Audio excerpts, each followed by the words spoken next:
নমস্কার বন্ধুরা, আমি তন্ময় আর আপনারা আছেন ইনফরমেটিভ তন্ময়ের সাথে।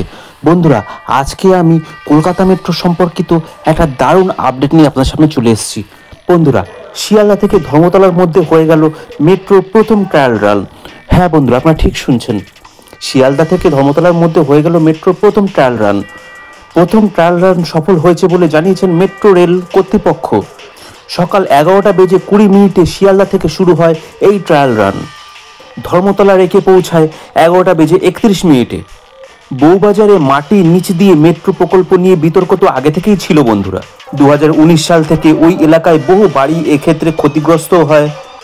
5 বছর পেরিয়ে বউবাজারের নিচ দিয়ে ছুটল মেট্রো। হ্যাঁ বন্ধুরা, চলতি বছরেই যাত্রী পরিষেবা শুরু হবে বলে আশাবাদী মেট্রো রেলওয়ে কর্তৃপক্ষ।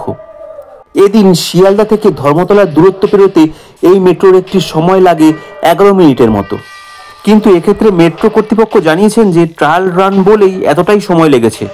পুরোদস্তুর পরিষেবা শুরু হলে অনেক কম সময় লাগবে বলে জানিয়েছেন মেট্রো রেলওয়ে কর্তৃপক্ষ।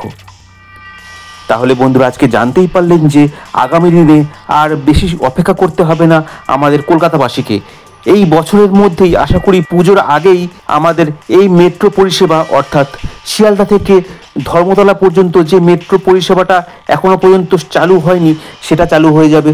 বন্ধুরা, আজকে ভিডিওটা আপনাদের কেমন লাগলো কমেন্ট করে অবশ্যই জানাবেন। ভিডিওটা ভালো লাগলে একটা লাইক দিয়ে দেবেন। চ্যানেলে নতুন হলে চ্যানেলটা সাবস্ক্রাইব করে নিয়ে বেল আইকনটাকে অন করে দেবেন। তাহলেই আমার পরবর্তী সমস্ত ভিডিওর আপডেট আর নোটিফিকেশন চট করে আপনাদের মোবাইল স্ক্রিনে পৌঁছে যাবে। বন্ধুরা, আজকের মতো আমি এই ভিডিওটা এখানেই শেষ করলাম। পরবর্তী দিনে ভারতীয় রেল তথা কলকাতা মেট্রো সংক্রান্ত দারুণ দারুণ আপডেট নিয়ে আপনাদের সামনে চলে আসবো। ভালো থাকবেন, সুস্থ থাকবেন। জয় হিন্দ, জয় ভারত।